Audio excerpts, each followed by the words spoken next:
고등학교 사회 시간에 많이 들어본 사회계약설. 그 대표적인 3인방 하면 홉스, 로크, 루소가 있죠. 그 중에서도 홉스는 인간은 원래 악하다는 성악설과 함께 그러한 악한 인간을 통치하기 위한 절대 권력을 주장했죠.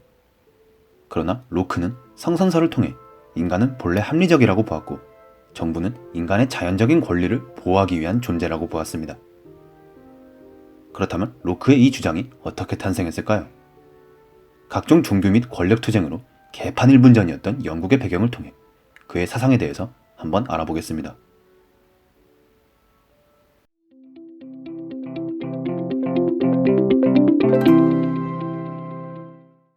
존 로크가 살던 시기 유럽에서는 중세까지 유일한 종교였던 로마 가톨릭에 대항하는 종교혁명이 발생했죠. 그래서 수많은 종교 분파로 나뉘어지며 서로 물고 뜯던 시기였습니다. 그래서 그가 살던 영국도 이런저런 종교 사상이 난무했죠.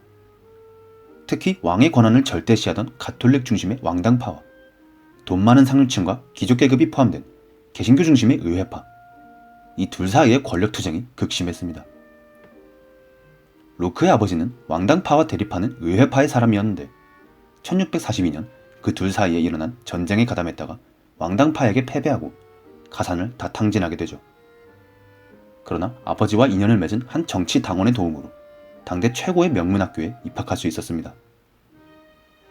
그렇게 20세에 옥스퍼드 대학의 크리스트 처치에 입학하고 나서 화학실험과 의학에 관심을 가집니다. 아니, 미래의 정치 사상가가 왜 뜬금없이 화학과 의학을? 그런데 로크가 의학에 관심 갖게 된 것은 훗날 그가 영향력 있는 정치 사상가가 되는 중요한 발판이 되는데,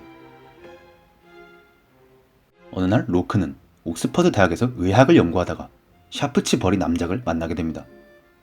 그는 당시 영국의 최고 정치적 거물 중 하나였는데 첫 만남에 서로에게 호감을 가지게 되고 샤프치 버리는 냅달 로크를 자신의 집에 주치의로 들이게 되죠. 그렇게 샤프치 버리는 자신의 정치 활동을 활발히 이어가다가 어느 날 지병이었던 간질환이 악화되어 생명의 위기가 찾아옵니다. 그런데 로크가 그걸 치료해내죠. 완치된 샤프치 버리는 너무 고마워서 로크를 생명의 은인으로 삼게 됩니다.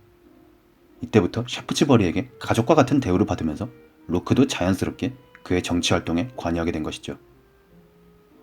샤프치 버리는 대표적으로 왕권과 대립하는 의회파의 일원이었는데 마침 로크도 아버지가 의회파 사람이었으니 둘이서 정치적 짝짝꿍도 잘 맞았다고 볼 수 있겠네요. 샤프치 버리는 당시 국왕의 권력에 반대하던 의회파였기에 수시로 국왕의 눈밖에 나서 체포되고 풀려나기를 반복했는데 어느 날 누군가가 뜬금없이 나타나서 가톨릭 교도가 국왕을 암살하려 한다는 소문을 퍼뜨립니다. 이 사건으로 인해 여론은 가톨릭에 급속도로 부정적으로 변해갔으며 마침 가톨릭을 등지고 개신교를 주장하던 샤프치 버리는 기회다 싶어 가톨릭 바탕의 왕당파에 압박을 가하죠. 그렇게 국왕의 왕당파와 샤프치 버리의 의회파가 투닥투닥거리며 싸울 때 로크의 그 유명한 정부론이 완성됩니다. 정부론에서 로크는 당시 왕당파의 핵심 논리였던 왕권 신수설을 반박합니다.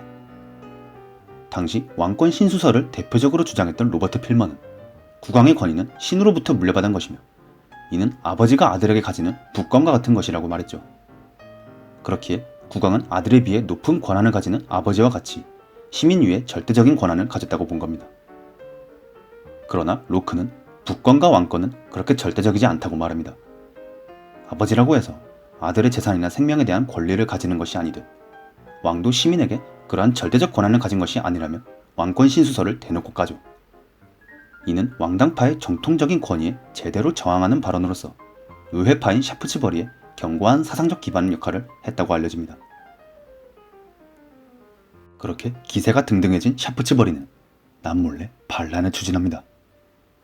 그러나 생각보다 왕당파의 감시는 엄중했죠. 결국 반란 모의가 적발되면서 당국에서 체포령이 내려지고 샤프치 버리는 쫄아서 네덜란드로 도망가죠. 거기서 좀 지내다가 샤프치 버리는 건강 악화로 사망하게 됩니다. 이후 샤프치 버리와 같은 당의 일원들도 대부분 반란 혐의를 받아 체포되거나 처형되고 그들의 사상적 기반인 정부론을 저술했던 로크에 대한 그물망도 점차 좁혀지게 되죠. 겁나 불안했던 로크는 결국 비밀리에 네덜란드로 도망갑니다. 그 후에도 새롭게 즉위한 영국의 왕 제임스 2세가 남은 반란자들을 처리하기 위해 네덜란드에 반역자 로크를 인도해주길 요청했으나 다행스럽게도 네덜란드 내에 그의 지인들이 그를 숨겨주어 체포되진 않았죠.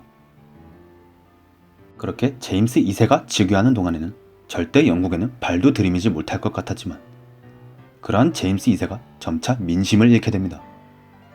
자신의 왕권을 더욱 강화하기 위해 왕권 신수설을 전통적으로 주장했던 가톨릭을 계속해서 추진하죠. 그런데 얼마나 강제적이었는지 의회파뿐만 아니라 원래 왕권을 지지하던 왕당파의 눈밖에도 나게 되죠. 결국 보다 못한 의회는 당시 제임스 2세의 딸 메리 공주와 결혼했던 네덜란드의 통치자 윌리엄에게 영국의 왕위를 계승시켜버립니다. 졸지에 제임스 2세는 자기 나라에서 쫓겨나게 된 것도 모자라 자신의 딸과 사위에게 나라를 빼앗기게 된 겁니다. 이렇게 1688년 전쟁 없이 국왕을 몰아내고 정권을 교체한 사건, 명예혁명이 일어난 것이죠. 이렇게 로크에게는 영국으로 돌아올 길이 열리게 됩니다. 자신을 지지해줄 의회파가 드디어 영국의 정통 권위의 상징인 왕당파를 몰아내고 주요 세력이 된 것이죠. 그 이후 그가 쓴 정부론을 비롯한 모든 서적이 공식적으로 출판될 수 있었습니다. 로크는 이 정부론을 통해 자연 상태의 인간과 그 인간이 가지는 자연권, 그로 인해 어떻게 정부가 생기는지에 대해 그 체계적인 원리를 밝힙니다. 그에 의하면 인간의 자연 상태는 합리적인 사람들끼리 모인 형태입니다. 이 자연 상태에서 인간은 자연법에 따라 행동하는데 우리가 상식적으로 생각했을 때 당연히 따라야 하는 규칙들, 이것이 바로 자연법이며 이러한 자연법은 신의 계명으로 비롯된 행동 규칙과 인간의 이성적 사유에 의해 생겨나죠. 그리고 이러한 자연 상태의 모든 인간은 자신의 생명과 재산을 소유할 권리를 갖고 이것이 인간의 자연적인 권리라고 주장했습니다. 그러나 자연 상태에 있던 인간들은 곤란한 상황을 맞이하죠.